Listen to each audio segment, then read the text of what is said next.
रमजानुल मुबारक का हाल ये है, तरावी से लोग गायब। इतनी रकअतें मौलाना कैसे पढ़ेंगे? दोस्तों के साथ घंटों खड़े रह सकते हो और रब की बारगाह में खड़े नहीं रह सकते। जिम के लिए, जिस्म को बनाने के लिए हम बराबर वक्त निकाल लेते हैं।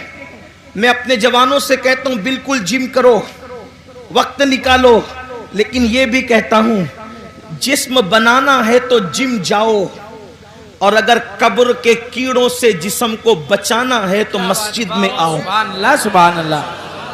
जिम जाओगे तो जिस्म बनेगा, मस्जिद में आओगे तो जिस्म कब्र में बचेगा। हाँ हाँ, ऐसे भी लोग हैं, ऐसे भी लोग हैं कि जिन लोगों के कफन को भी मिट्टी ने मैला नहीं किया, उनके कफन भी महफूज रहे।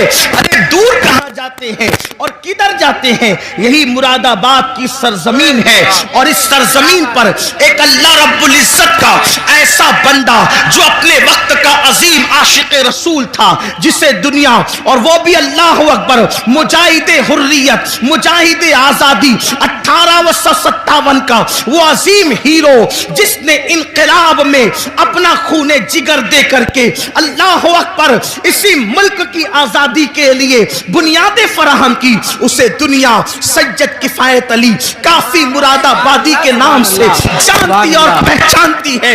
आप जानते हैं उनके मज़ारे मुकद्दस से रोड हो करके गुजर रही थी, और अल्लाह अकबर जब खुदाई हुई तो उस वक्त लोगों ने देखा काफी मुरादाबादी का जिस्म तो जिस्म महफूज था, लेकिन कफन को भी मिट्टी ने मैला नहीं किया था। इसकी जिंदगी है अल्लाह अकबर, ये अल्लाह के वफादार लोगों की जिंदगी है, ये अल्लाह और रसूल के वफादार लोगों की जिंदगी है। काफी मुरादाबादी का जिक्र आया तो एक बात मैं अपने जवानों को बताना चाहता हूं, इसलिए कि ये मुरादाबाद के करीब का इलाका है, बल्कि मुरादाबाद का एक हिस्सा है।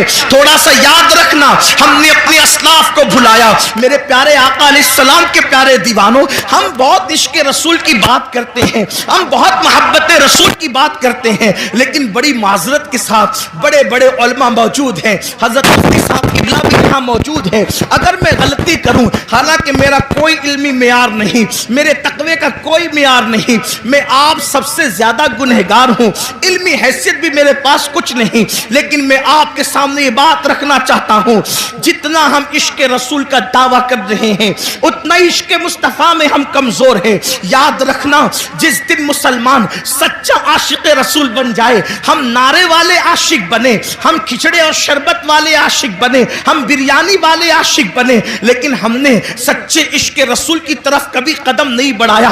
बड़ी माजरत के साथ आज लब्बैक या रसूल अल्लाह के नारे तो बहुत लग रहे हैं, मुझे इस नारे से कोई इख्तिलाफ नहीं, मुझे बहुत अच्छा लगता है जब कोई लब्बैक या रसूल अल्लाह कहता है। कभी सोचा लब्बैक या रसूल अल्लाह का मतलब? या रसूल अल्लाह मैं हाजिर हूं, हुजूर कह रहे हैं नमाज के लिए आ, क्या कभी कहा या रसूल अल्लाह मैं हाजिर हूं? हुजूर बुला रहे नमाज के लिए आ, वहां से तू गैर हाजिर है। हुजूर फरमा रहे अपने चेहरे पे दाढ़ी सजा, वहां से गैर हाजिर है। हुजूर फरमा रहे माँ बाप के हुकूक अदा कर, वहां से तू गैर हाजिर है। हुजूर फरमा रहे हैं अपने भाइयों के हुकूक अदा कर, वहां से तू गैर हाजिर है। हुजूर सिला रहमी के लिए फरमा रहे हैं, वहां से तू गैर हाजिर है। हुजूर बीवी के साथ उसने सलूक फरमा का हुक्म फरमा रहे हैं, वहां से तू गैर हाजिर है। हुजूर बच्चों की अच्छी तरबियत के लिए कह रहे हैं, वहां से तू गैर हाजिर है। हुजूर पड़ोसियों के हुकूक की बात कर रहे हैं, वहां से तू गैर हाजिर है। फिर किस मुंह से तू लब्बैक या रसूल अल्लाह का नारा लगा रहा है? हर नेकी की जगह से तो तू गैर हाजिर है, और फिर कहां तू हाजिर होने की बात कर रहा है? तो बड़ी माजरत के साथ हम नारे वाले आशिक बने,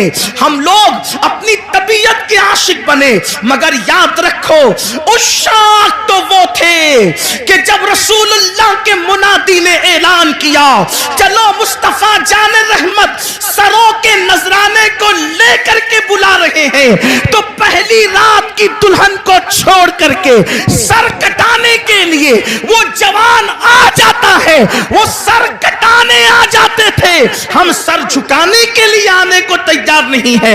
हजरत काफी मुरादाबादी की बात चल रही थी, हम वो कैसे आशिक थे, कैसे उस शाख में से थे। अल्लाह अकबर, जब उनको फांसी की सजा वो लोगों ने अपने तौर पर देने की कोशिश की, हालांकि वो कोई सजा नहीं थी, इश्क की सजा नहीं होती, इश्क में तो मजा हुआ करता है। हजरत नज़मी महरेरवी रहमतुल्लाह अलैह ने बड़ी प्यारी बात कही है, कहते हैं इश्क गर जुर्म है फांसी की सजा दो मुझको, इश्क गर जुर्म है फांसी की सजा दो मुझको, पर दरे यार पे मुझको ये सजा दी जाए, पर दरे यार पे मुझको ये सजा दी जाए। हजरत काफी मुरादाबादी से कहा जाता है, अल्लाह अकबर, हर मरने वाले से पूछा जाता है, हर फांसी जिसको दी जाती है, जिसकी गर्दन पे तलवार रखी जाती है, जिसको दुनिया से रुखसत किया जाता है, उसकी आखिरी ख्वाहिश पूछी जाती है, ऐ काफी तुम भी बताओ कि तुम्हारी आखिरी ख्वाहिश क्या है।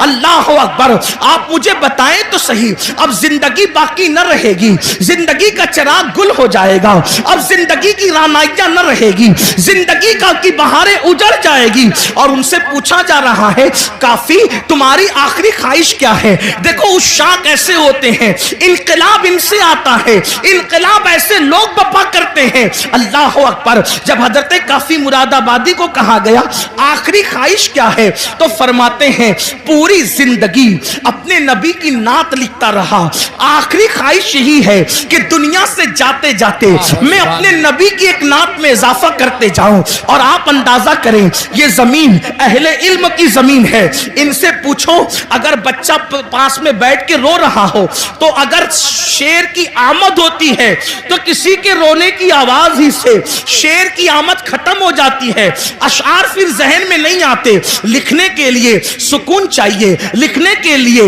यकसुई चाहिए, लिखने के लिए माहौल अच्छा चाहिए, यही तो लिखने का तरीका है, तभी तो अशआर तख्लीक होते हैं, तभी तो अशआर जो है वो तरतीब पाते हैं। लेकिन जिसके सामने फांसी का फंदा हो और फिर कहा जा रहा है आखिरी ख्वाहिश, तो फरमाते न बच्चे याद आ रहे हैं, न बीवी याद आ रही है, न मुरीद याद आ रहे हैं, न दोस्त याद आ रहे हैं, न अहबाब याद आ रहे हैं, याद आया तो अल्लाह का महबूब याद आया, इसी को इश्क कहते हैं। याद आया तो खुदा का महबूब याद आया। कहते एक नात लिखना चाहते हैं, लेकिन आपसे कहना चाहता हूं उस फांसी के फंदे को देखकर उस आशिक मुस्तफा ने जो आखिरी नात लिखी है, कोई उसमें नक्स नहीं निकाल सकता। अल्लाह अकबर, ऐसा लगता है इश्क और अदब दोनों एक दूसरे से गले मिलते नजर आ रहे हैं। अदबी रानाइयां ऐसी और इश्क का मियार, अल्लाह अकबर, बल्कि यूं कहिए इश्क का जिब्रील मुकम्मल अपने सिदरा पर नजर आ रहा है। इस शान के साथ नात लिखी है और वो मशहूर जमाना कलाम ये है, कोई गुल बाकी रहेगा ना चमन रह जाएगा, कोई गुल बाकी रहेगा ना चमन रह जाएगा, पर रसूलुल्लाह का दीने हसन रह जाएगा। अतलसो कम ख्वाब की पोशाक पे नाज़ा न हो, इस तने बेजान पर खाकी कफन रह जाएगा। हम सफीरों बाग में हैं, कोई दम का चहचहा, बुलबुलें उड़ जाएगी, सूना चमन रह जाएगा, बुलबुलें उड़ जाएगी, सूना चमन रह जाएगा, बुलबुलें उड़ जाएगी, सूना चमन रह जाएगा। जो पड़ेगा साहिबे लौलाक के ऊपर दुरूद, जो पड़ेगा साहिबे लौलाक के ऊपर दुरूद, आग से महफूज उसका तन बदन रह जाएगा, आग से महफूज उसका तन बदन रह जाएगा। नाम शाहाने जहां मिट जाएंगे, लेकिन यहाँ काफी ने कल कहा था, अंग्रेजों के लिए कहा था, और मैं आज उस आशिक रसूल आलिम रब्बानी के इस मिसरे को आज के फिरौनों के लिए पढ़ता हूँ। नाम शाहाने जहां मिट जाएंगे, लेकिन यहाँ नाम शाहाने जहां मिट जाएंगे, लेकिन यहाँ हश्र तक नामो निशाने पंजतन रह जाएगा।